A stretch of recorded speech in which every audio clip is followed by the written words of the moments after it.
Alright, boys, I just wanted to do this video to discuss the real estate in the ghetto a little more. So, I'm watching tons of real estate YouTube channels and videos to learn as much as I can. And I want to share my journey too to help others. And so far, I think I've made like 3 videos, and I want to continue to make them. I'm going to go through my strategies and my solutions to challenges and problems, my mistakes, and what I learned from those mistakes as I go, and just keep uploading everything to help others who want to get into real estate, who may like the solution set that I've chosen, or maybe they'll pick like 1 or 2 things they like that I came up with or solved that's a little outside the box. I'm an outside the box thinker, so I think my real estate playlist will be rich with things that you could use as solutions in your specific real estate scenario. Everyone's got a different scenario, and maybe you'll find some tidbits that can help you out. So, one thing that I think will set my playlist apart is I'm going to literally follow Dave Ramsey's advice. No loans at all. You save up enough money to buy real estate cash. You do the rehab cash. You get renters in there. You collect rent. You're not putting that rent money toward any loan payments because you're not in any debt. You stack cash with the renter's money as they pay you. Once that stack grows big enough, combining the rent money stack plus whatever you can contribute from your own money, as you live beneath your means, you are able to set aside money toward stock market investing, real estate investing, savings, etc., or paying off maybe some debts for somebody else or whatever, and maybe obviously like your charitable giving and stuff like that, and whatever bills you have. But you should be able to save and invest with the money that you save, or with the difference between the cost of living and your expenses and the amount you make, which should be significant. You should be able to get your cost of living low enough to where I would say at least 30 or 40% of the money you make should not be going toward cost of living. It should be going toward investing, stock market, real estate, savings, etc. I think that's a good baseline minimum. And if you're a big money earner, you need to live like Dave and Ramsey says, like beans and rice, live like nobody, so then you can live like nobody, whatever, those types of sayings. So I'm a big Dave Ramsey fan. I don't follow everything perfectly as far as like I do use a credit card, but I pay it in full every month. And because I use a credit card, I get credit card reward points, I believe they're called. And once every couple of years, I'm able to cash out the reward points as cash. I just do cash, not plane trips or whatever. I don't really do that stuff. I don't fly very much. So I just get cash. Now, I don't know specifically how much it is per year, but I know that like I've gotten $600 several times or $800. It's like just free money. And I've never paid a single dime to the credit card company. I've had a credit card since 2004. So 21 years. I've never paid a penny. I've always paid my credit card payments at the end of each month by the due date in full cash, and never had a running balance ever. I was told never do that, so I never did it. 21 years. And I'm not a big money guy. I know how much I make. I know how much I have in my savings or checking, and I never spend more on my credit card than what I can afford. I'm responsible with my money. I keep financial buffers and emergency funds and whatever, so I'm able to easily pay in full every month. And I could do that month after month after month. Even if my income were to stop, I have enough buffers in place where I could continue to pay my credit card bill in full, even if I didn't have income for like 4 or 5 months or whatever. Maybe even 6 months if I started selling off stocks and stuff. So that's how I recommend people do it.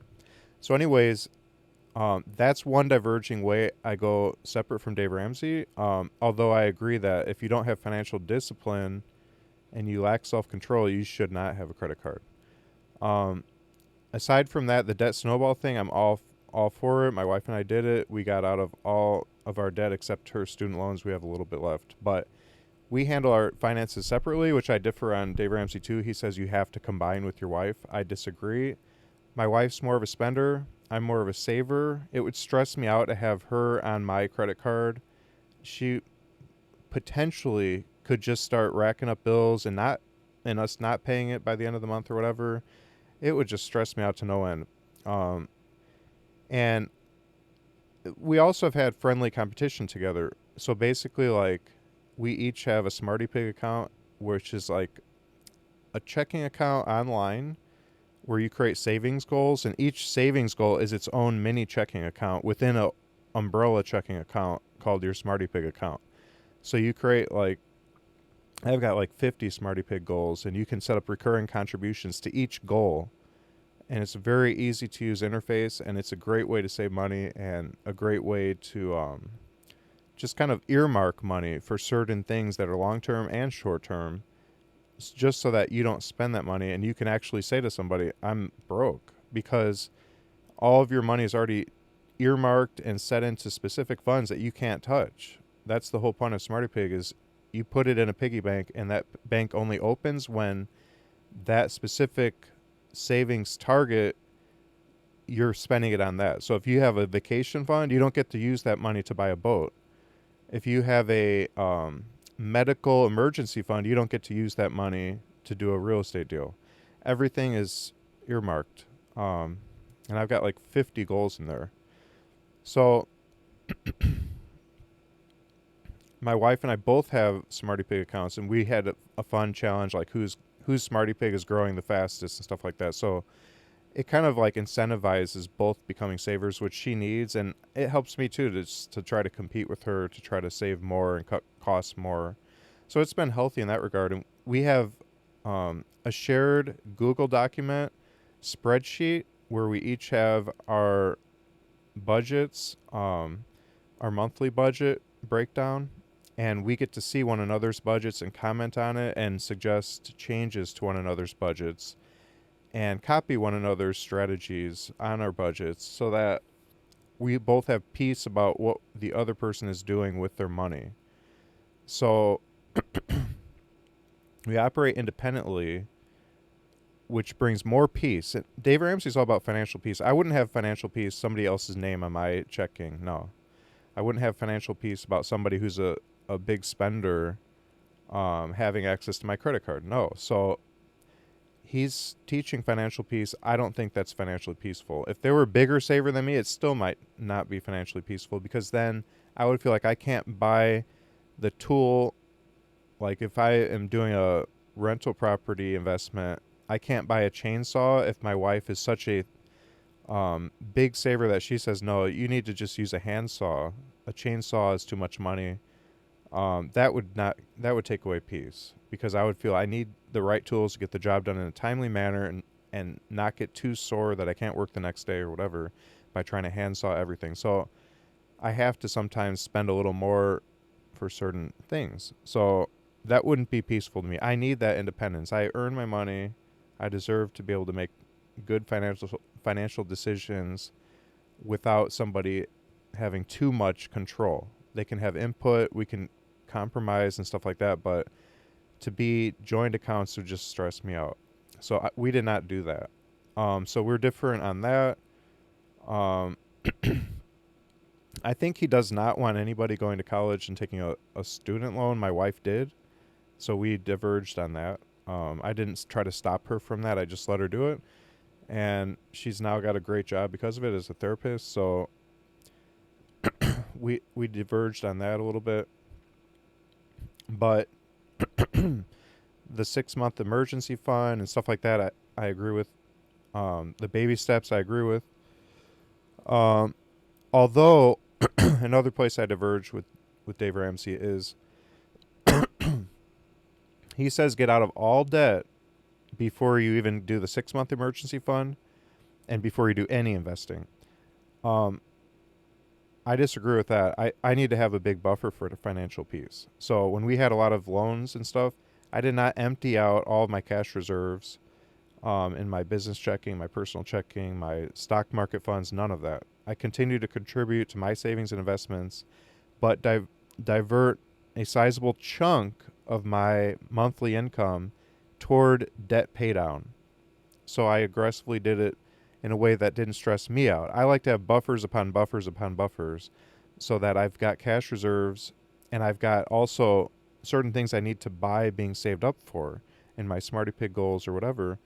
Um, I don't want to worry about overdraft fees and just any of that drama. I don't want any of that. So getting out of debt faster by just liquidating all my stocks, liquidating all my savings, not being able to invest at all was not something I was okay with. I would be willing to do like, I don't know, 15% of my monthly income going toward debt paydown. And now that it's just my wife's debt left, I probably only contribute like 7% of my monthly income toward paying off her debt, which is the last of our remaining debt. And part of that also is because the way I see it, she makes like 3.5 times more than I do. So she should be paying down the lion's share of her own debt, which is money that um, she took on debt to get to advance her career, which now she's reaping the benefit of that, of being a high W-2 earner. And so for her to pay off her own debt that benefited her career is more her thing.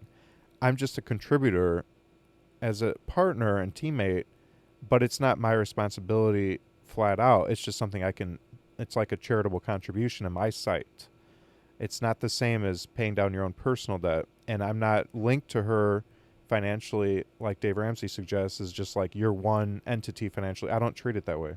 And I've refused to do that. It would stress me out, like I explained earlier. So, like maybe 5 or 7% of my monthly income, I'm able to put toward her debt. And it's a small drop in the bucket when I do that because I don't make that much. Um, and I think it might be helpful from a numbers perspective. I make around 18,000 a year, but it could be as low as like 14,000 some years, maybe even 12,000. So it goes up and down depending on online sales and stuff. I sell things online. That's my primary way of making money. I sell stuff that I invent online, and I make products and I ship them to customers. So that's how I make money. That's my primary way. But real estate's going to be now another income stream for me. So I'm looking forward to it. Um,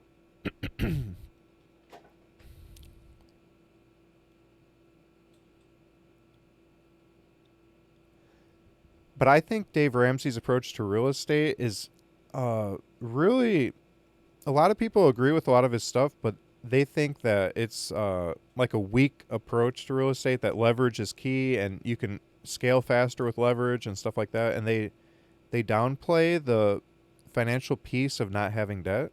And they think good debt, that's non-consumer debt, that's real estate investment debt, is not something that you want to get debt free of. It's something that you want to have, and it's a good thing.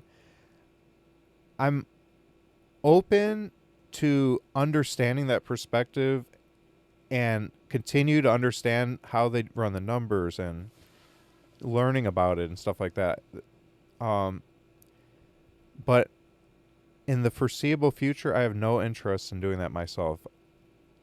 In fact, I heard one guy say, if you don't find yourself unable to sleep at night, i.e., if you're not extremely stressed out about all of your loans, then you haven't taken enough loans for real estate. That's the conventional wisdom going out now, that you should be stressed out and unable to sleep. That proves you're taking enough loans. So they're saying loans and stress that comes with it is so good as a real estate investor, and you should be super stressed out because that means you're really going somewhere. And I just think that's so stupid. Not being able to sleep at night is not a good thing, and having very high stress is something that's not good. I try to keep my stress as low as I can. I think that a very low stress lifestyle is for me. Even if that means I don't ever get wealthy or whatever. The Bible says the pursuit of riches is like great folly or something like that. Proverbs talks about it a lot. It's just saying don't do it. It's a snare. That's what he says. It's a snare. It's a trap people fall into. So I I intend just to have a very humble life, drive a very old vehicle, 20 plus years old, wear flip flops and t shirts or thermal sweatshirts in my case. Just super simple life, living in my dad's basement. I have no aspirations even to become a big vacationer. You can have fun with your family just with road trips and camping and rock climbing, just free or cheap stuff outdoors, just adventures as a family. You don't have to go to Hawaii and stay at a nice hotel. You don't have to do any of that. It's just tourist traps, money suckers, just waste of money. No, I don't even like that type of stuff. So I have I have no need to become wealthy. And people would probably judge me as somebody that tries to be a man of God and tries to be an overseer qualified person, meeting the qualifications for overseer. Any Christian should be doing that. So, and then maybe could be seen by some as like a pastoral esque type figure. At least I want to be qualified to be able to do that. And if the Lord uses me in that way or not, that's up to Him. I'm open either way. I don't need to be. Whatever He wants. So,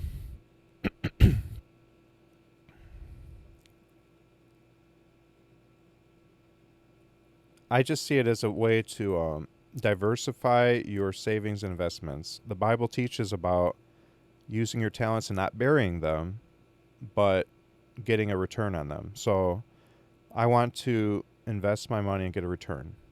And real estate is not a passive income, but it's semi passive. Maybe legally it's considered passive, but practically speaking, it's not very passive. And I accept that.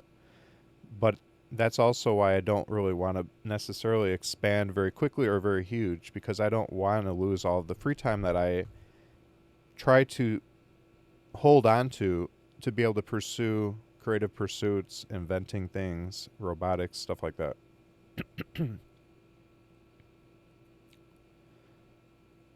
So the cash way of growing that Dave Ramsey teaches, I'm on board with. And so my channel is going to be covering the cash way. And it might seem like a slower channel, but it will have a lot of my solutions and my mistakes and stuff like that. So you can learn from it as a real estate investor. And with people that are like-minded and want to follow Dave Ramsey's advice on real estate, it could be helpful to you specifically.